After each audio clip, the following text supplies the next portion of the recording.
It's a difficult enough thing to be a woman in this world and exist proudly in your body,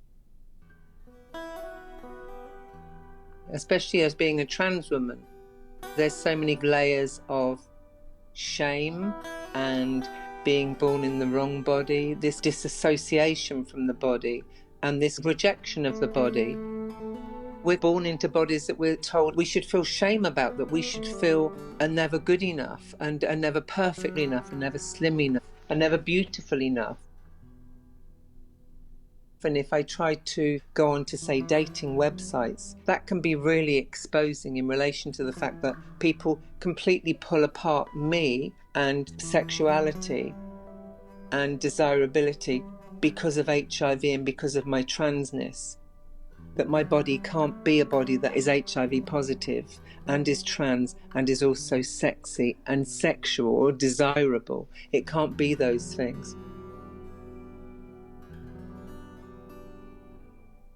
Undetectable is untransmittable, is medicalized language which talks about the history of AIDS and HIV. And actually it talks about this kind of panic moment which people felt they couldn't control and contain this virus.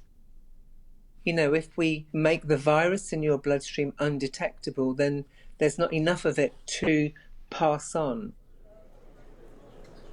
20, 30 years ago, we were told it was this toxic thing that no one could control. That's why there would be headlines that would say, ship them off to an island and let them die, or keep them away from everyone.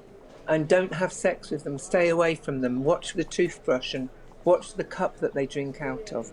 Make sure that if they cut themselves open that there's a cordon around them of 100 yards. So there was this notion that we had dangerous blood. What U equals U does is turns that on its head. It says we have a manageable condition. The phrase U equals U can never just be U equals U. If I go onto Tinder and say to somebody, I'm undetectable, they're not instantly going to have an understanding of what I'm talking about. So what I then need to do is to follow that up by revealing that I'm HIV positive. Or do I? But if I'm going to introduce U equals U, then I do need to tell them, because it will make no sense to them. Then it's this thing that I've got to have a conversation. I'm a trans woman living with HIV, so I've then got to dispel all the myths. And then I've got to own up to some myths, because yes, I was engaged in sex work. So I've got to own that, and then I've got to try and contextualize that in relation to my life now. And we know that a woman saying, I'm undetectable, trust me, in a face-to-face situation, it can be a risky thing. We know the incidence of intimate partner violence and coercion in relation to women living with HIV, and how it can become another stick to beat us with, to control us with and coerce us with. In some sense, it's really trying to find a balance about owning and being able to access the words U equals U, or the words undetectable equals untransmittable. We can't demonize the very stuff that sometimes has made us be the people that we are. I'm not willing to put that in a box, say that that's my immoral past. You know, I got a virus because it got into my bloodstream. It was as simple as going on holiday and a mosquito biting you and you getting malaria.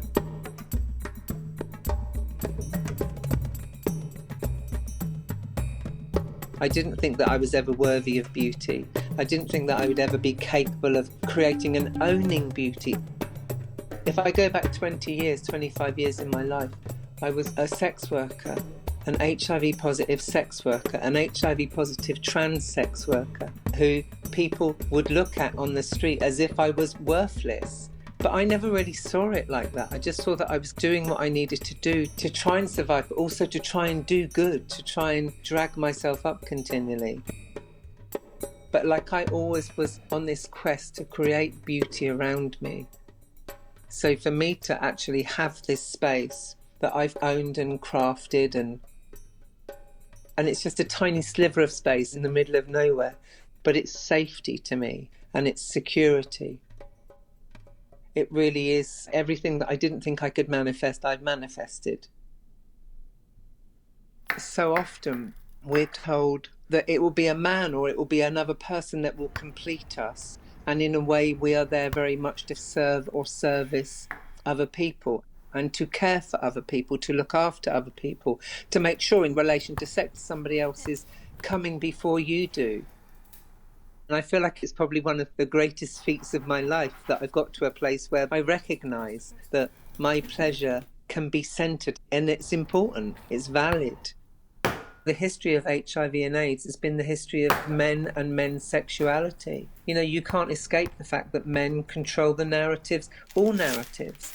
So if you look at most campaigns historically for You Equals You, most safe sex campaigns have been directed at men, and they seldom featured women. It's very difficult for there to be a narrative around what You Equals You means for women, because women often don't have the money to create their own campaigns. We might be offered a seat at the table to put our point of view forward, and we might become a face on the poster, but is it women creating a set of posters that really speak to women about being undetectable? We just don't own the narrative. The message that I would like to see out there for women is you own your body. Whether that body contain HIV or not contain HIV, you own that body. You have every right to take risks, to not take risks.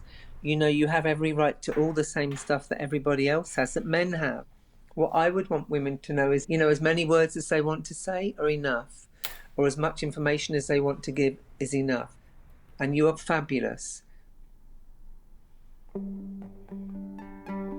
All I know is that the combination of my writing, my words, the world that I create when I write, and the world that I live in, my home, my house, and how I can be sexual in this space, the kind of freedom I feel from being outside and self-pleasuring and feeling my body naked in the elements with the sun coming down on my body, that sense where there's no words, where there's no interference, where there's no labels, where there's no stuff becoming in between. It's about a purity that I feel like both HIV and transness, a lot of that stuff has come in and been words between me and the world. Not having to strive to be good enough or to be any different than I am. Partially You Equals You is saying to people, I'm clean, be intimate with me, show me intimacy, I can't harm you. And in a way there's a part of me that wants to scream and say, you know, HIV made me fabulous. HIV made me a fucking great writer. What has it done for you?